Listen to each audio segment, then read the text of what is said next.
back to my YouTube channel. Today we are going to learn about how to solve the factorization of quadratic polynomial.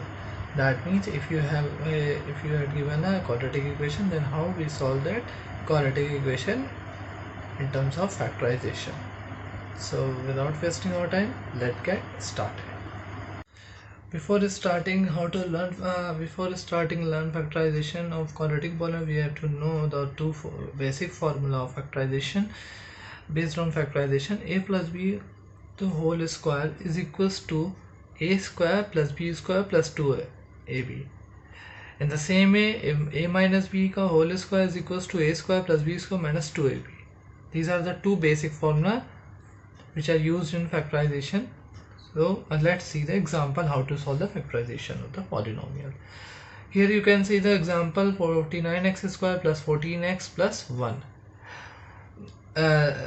First you have to know the rule of the factorization of quadratic polynomial. The first rule is, first you have to let us suppose an equation given to you, ax square plus bx plus c.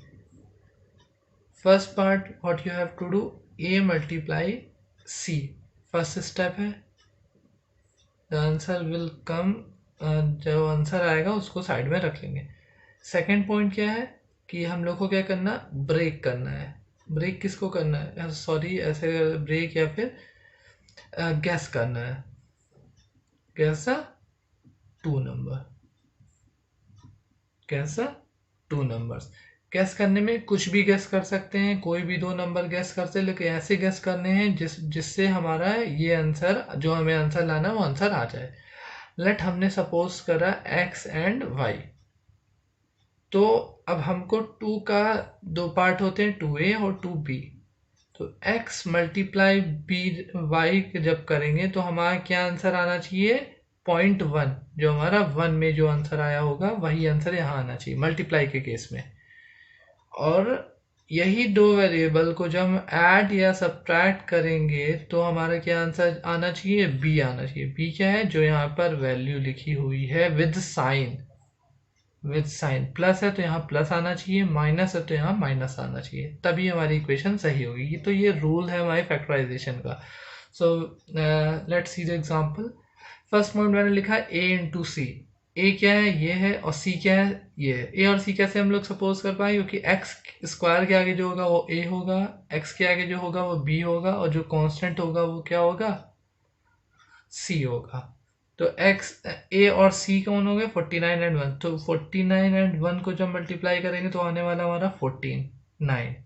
That means हमको क्या है, पहला point में answer क्या आ गया, 14 है. उसके बाद क्या करना है, हमको गैस करना है 2 नंबर. कोई भी नंबर 2 गैस कर लें.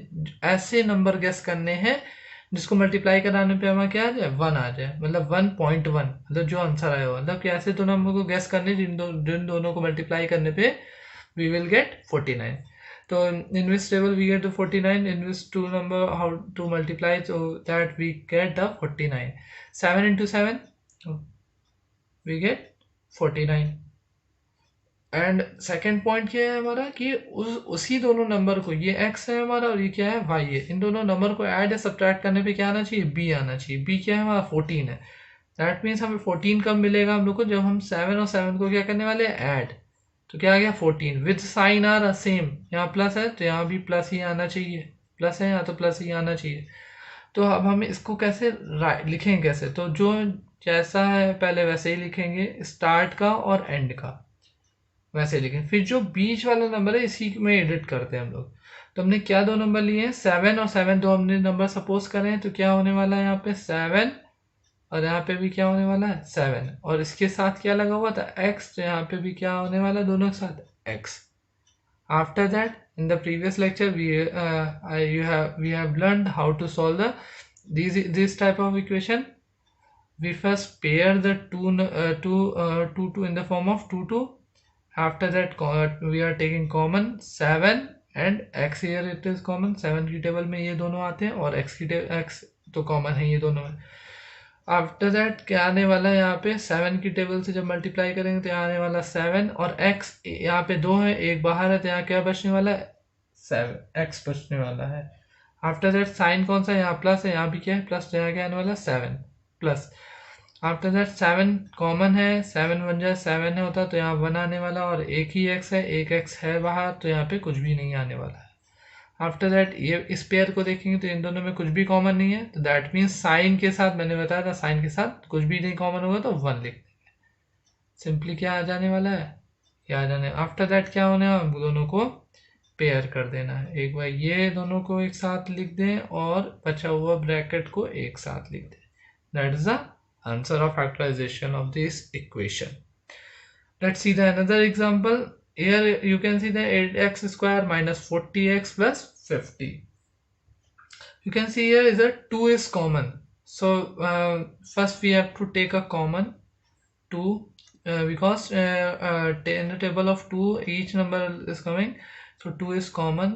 Then what will left is a 4x square minus 20x plus 25. So हम लोग को अब क्या करना है, इसी में मतलब ये क्वाड्रेटिक इक्वेशन दिख रही है, अब इसी में हम लोग फैक्टराइजेशन करेंगे, इस 2 को इंक्लूड नहीं करेंगे। ये 2 जैसे लिखा उसको एज इट इज वैसे ही लिखते रहने देंगे। तो 2 तो कॉमन है, बाकी जो ब्रैकेट के अंदर है उसी को सॉल्व करना है। तो हमारा पार्ट ए क्या कहता है, ए इंटू सी करेंगे। ए इंटू सी क्या है, 4 इंटू 25, दैट मीन्स क्या आने वाला है, वहाँ 100 आने वाला है। सेकंड पॉइंट क्या है कि हम लोग को अब क्या करना है, गेस करना है। 2 नंबर, ऐसे 2 नंबर गेस करने हैं कि जिसको मल्टीप्लाई करने पे क्या आ जाए, 100। 100 कहाँ आ जाता है, वहाँ 10 इंटू 10 में आता है 100। 10 मल्टीप्लाई बाई 10 100 हो, ये क्या होगा 2a हो गया हमारा पॉइंट। 2b में क्या करना है, इसी दोनों नंबर को ऐड या सब्ट्रैक्ट करने पे हमारा क्या आना चाहिए, जो हमारा मिडिल टर्म है।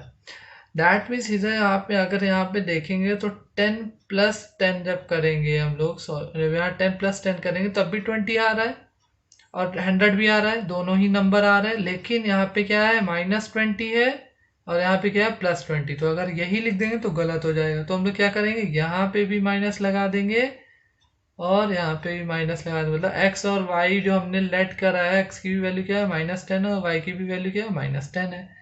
तो इन दोनों को जब करेंगे तो यहाँ क्या आने वाला, -20, बिकॉज माइनस माइनस प्लस होने वाला है और जो बड़ा होगा उसका साइन लगाते हैं, अगर बड़ा नहीं है तो कोई भी एक साइन लगा देंगे। ऐसे यहाँ पे -10 और -10 से जब मल्टीप्लाई करें तो माइनस माइनस प्लस हो जाने वाला, तो 100 आ जाने वाला है। तो ये चीज़ हम लोग को ध्यान में रखनी है साइन का मेनली। तो क्या हो गया, पहले मैंने बताया जो स्टार्टिंग और एंडिंग पॉइंट है उसको एज इट इज लिख देना है। After that we have to break only the middle term. What we guess the 2 number -10x and -10x। After that we have to do the pairing. We have to take account. Now we have to take account what is common in this 2, and what is common in the variables is only x, and 2 is common. Here you can see only 2 is left here, and x square is here, x is common. Then what will come here, only x. Minus, because plus is outside, and the plus minus multiplication of plus and minus will become minus. 2 is common here, then what will get is a 5. After that what is common here, minus is common, because मैंने बताया जब भी common कुछ भी नहीं लिखा, जो sign होगा वो यहाँ पे एज इट इज लिख देना है। After that what is common here, 5 is common, minus common है तो माइनस माइनस यहाँ क्या होने वाला, +5 कॉमन है, 5 2 ज़ा 10, और x कॉमन है ही नहीं तो यहाँ पे जो बचा वो एज इट इज लिख देना है। और माइनस प्लस क्या होने वाला, माइनस होने वाला। 5 की डिविजन 25 कितनी टाइम्स आता है, 5 टाइम्स में।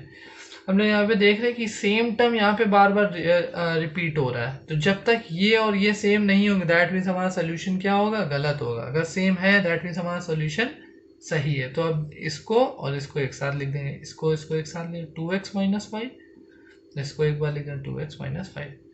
सो that is the answer, that is the optimum solution of the factorisation.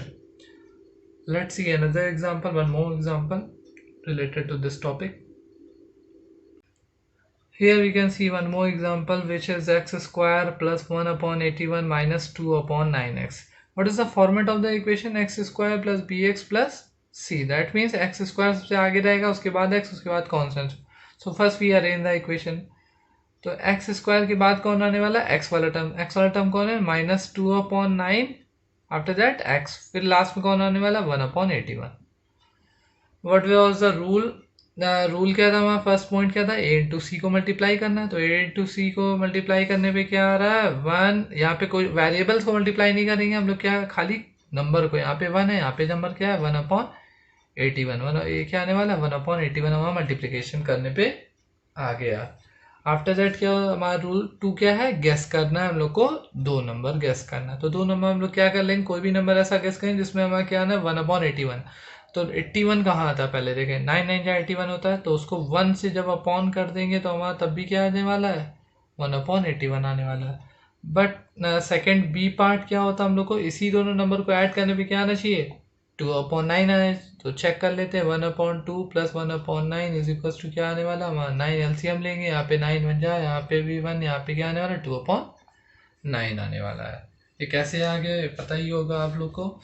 तो यहाँ पे देख रहे हैं हम लोग 2/9 आ रहा है, यहाँ पे क्या है -2/9 है। So what we do here we put यहाँ माइनस, और यहाँ पे भी क्या करने वाले हैं हम लोग माइनस, तो यहाँ भी माइनस होने वाला है, यहाँ पे इसकी जगह भी क्या आने वाला है माइनस, तो माइनस माइनस क्या होने वाला है प्लस, तो साइन कौन से लगने वाला है माइनस, और यहाँ पे भी माइनस करेंगे और यहाँ पे माइनस। दैट मीन्स हमने जो लेट करा वो एक्स की वैल्यू क्या लेट करी -1/9 और वाई की वैल्यू क्या लेट करी -1/9। Why we do this? Because we want the answer 2 minus 2/9x. So here we have to put the sign minus. Here you can see the same number which is over written over here is same is here. So after that what we do, x square and 1/81 as it is we write कर देंगे हम लोग। उसके बाद इसको हम लोग क्या करते हैं ब्रेक करते हैं, क्या है 1/9x फिर -1/9x। आफ्टर दैट क्या करेंगे हम लोग पेयरिंग करते हैं, आफ्टर दैट क्या करते हैं कॉमन लेते हैं, तो x है कॉमन यहाँ पे, तो x -1/9 इसमें कॉमन है।